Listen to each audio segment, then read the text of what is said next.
हम है बबुआ विरासत, बात विरासत की, पूर्वजों के हक अधिकार की। तो लोग खुद को कुश का वंशज समझ कुशवाहा राम वंशी बन हिंदू धर्म में आन बान समझ रहे हैं। लोग भाई कुशवंशियों, आप लोग के एक और जन्मदाता मिले। वाल्मीकि रामायण के अनुसार वाल्मीकि के वंशज निकले, यानी दलितों के। अब तो जागो खिरवंशी दलित वंशियों, घर वापसी से इतना डर क्यों? कोई गलत बात नहीं करेंगे। हम लोग जो भी बात एक काम करते हैं ना, थोड़ा सा उसका इस्तेमाल करते हैं, गूगल और एआई का इस्तेमाल करते हैं। देखें ये क्या हो जाता है, ठीक है ना, क्योंकि 300 रामायण है ना, एक रामायण थोड़े है। तो 300 रामायण में वाल्मीकि रामायण जो दिखाया गया है उसमें जरा देखें भैया उसका जन्म कैसे हुआ था। ये रहा, ये मैंने पूछा उसका जन्म किससे कैसे हुआ था। ये क्या लिखा रहा है, रामायण के अनुसार लौ और कुश दो भाई थे और उनका जन्म ऋषि वाल्मीकि के आश्रम में हुआ था। सीता माता को जब राम ने त्याग दिया था तब वे ऋषि वाल्मीकि के आश्रम में शरण ली थी। वहीं लौ और कुश का जन्म हुआ। पौराणिक कथाओं के अनुसार उसका जन्म कुश नामक घास से हुआ था, जिसे वाल्मीकि ऋषि ने मंत्रों द्वारा प्रकट कर दिया था। ये क्या कह रहा है? ये तो गलत बात है भैया, ये रॉन्ग नंबर है भैया। ये किसने लिख दिया, गलत लिख दिया भैया, ऐसा कैसे हो जाएगा है? मतलब उसका जन्म से न राम का नाता है और न ही सीता जी का नाता है। तो कुश जो है वो सीधे सीधे वाल्मीकि से नाता है, नहीं वाल्मीकि से नाता है। और वाल्मीकि को आज का जो समाज है, जो सफाई कर्मी समाज है, वो वाल्मीकि जी को गुरु मानता है। तो ये छतरी काहे के हुए? इनको तो वाल्मीकि समाज में ठीक हो जाना चाहिए थे। जो कह रहा है कि हम कुश की औलाद हैं, उसको तो जाके सफाई कर्मी आज में सम्मिलित भाई भाई हो गए ना भैया। वो काहे का छतरी हो गया? वो छतरी हो गया। अगर कुश की संतान है तो उनको तो गले लगाना चाहिए, अपने पूरे वाल्मीकि समाज को गले लगा लेते हैं कि आओ भैया हम तो भाई भाई हैं, आप ही तो हमारे पिताजी हैं, आप ही लोगों ने तो हमको जन्म दिया है। ये कहाँ राम के और सीता जी के चक्कर में पड़ा है? ये तो चीज कह रहा है भैया। देखिए तो गूगल भी बता रहा है, एआई भी बता रहा है। बताइए हम कुछ गलत बोल रहे हैं? नहीं सर, बिल्कुल सही बोल रहे हैं। जाके पिताजी इधर है तो उधर रहा है, गड़बड़ नहीं लग रहा है आपको? नहीं सर, ये बात ही बदल दिया। बात ही बदल रहे, बताइए।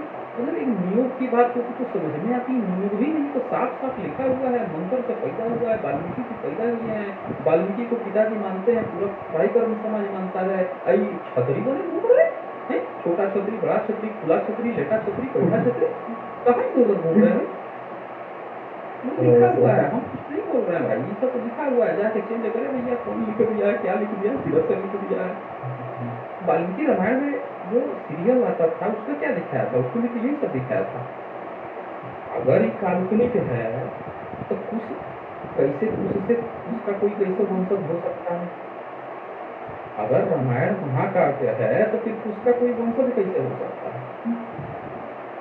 और अगर ये कहानी सही है, 300 रामायण लिखी गई है, सर्च करने पर भी बता रहा है कि इस तरह की बात पौराणिक कथा में लिखी है, तो जाके पहले चैलेंज करे पौराणिक कथा वाला लोग, भैया ये आपने कैसे कहाँ से लिखा हुआ है? करें चलें, धर्म यही मानना है, उसी धर्म में ये बात लिखा हुआ है, तो फिर जाके बात करें। फिर यहाँ साफ साफ लिखा है कि वाल्मीकि ऋषि ने मंत्रों द्वारा प्रकट किया था उस घास से। इसमें राम जी का क्या रोल है या सीता जी का क्या रोल है हमको तो नहीं दिख रहा है। किसी को इसमें दिख रहा है कुछ रोल तो हमको बता दें। देखिए अब 300 रामायण है, वाल्मीकि रामायण आप पढ़िएगा तो उसमें कहा गया कि सीधे दो जुड़वा संतान हुए। ठीक है, हाँ मैं क्लियर कर देता हूँ, कोई भी चीज छुपा के नहीं रखता हूँ। वाल्मीकि रामायण पढ़िएगा तो कहेंगे सीधे दो जुड़वा बच्चे हुए थे, लेकिन जब ये बात आएगी ना उसको ही कहते हैं मिलावटी है, क्योंकि वो बात उत्तरकांड में लिखी है।